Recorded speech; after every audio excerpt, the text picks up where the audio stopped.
ইন্নাদ-দীনা ইনদাল্লাহিল ইসলাম। একমাত্র ধর্ম, একমাত্র জীবন দর্শন যেটা আল্লাহ তাআলার গ্রহণযোগ্য, আল্লাহ তাআলার কাছে আত্মসমর্পণ করা।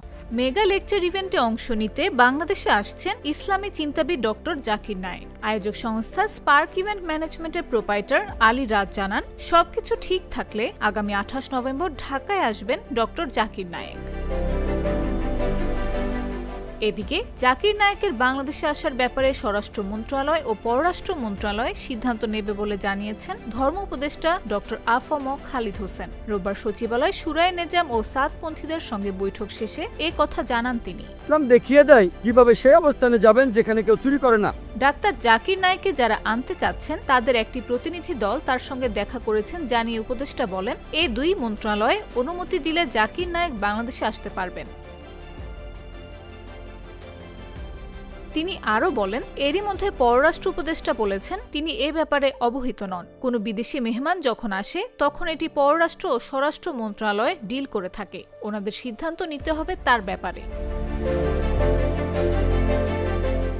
এদিকে ডাক্তার জাকির নায়েকের এই আগমনকে মোটেও ভালো চোখে দেখছেন না নয়াদিল্লি। এ নিয়ে ভারতের পররাষ্ট্র মন্ত্রণালয়ের মুখপাত্র রণধীর জয়সওয়াল বাংলাদেশকে বার্তাও দিয়েছেন। তিনি বলেন, ভারত আশা করে জাকির নায়েক ঢাকা সফরে এলে তার বিরুদ্ধে বাংলাদেশ সরকার যথাযথ পদক্ষেপ নেবে এবং ভারতের নিরাপত্তা সংক্রান্ত উদ্বেগ দূর করবে।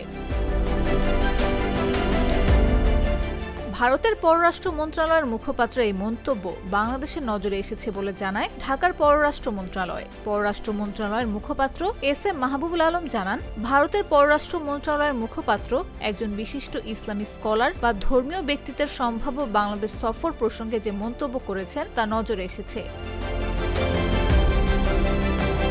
কোনো দেশের অন্য দেশের কোনো অভিযুক্ত বা পলাতক ব্যক্তিকে আশ্রয় দেয়া উচিত নয় বলেও মন্তব্য করেন তিনি।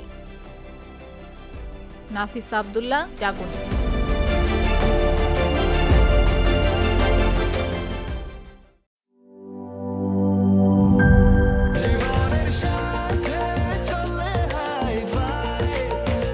স্বাস্থ্যকর অল টাইম ফ্যামিলি কেক, সব সময় অল টাইম হেলদি লাইফ।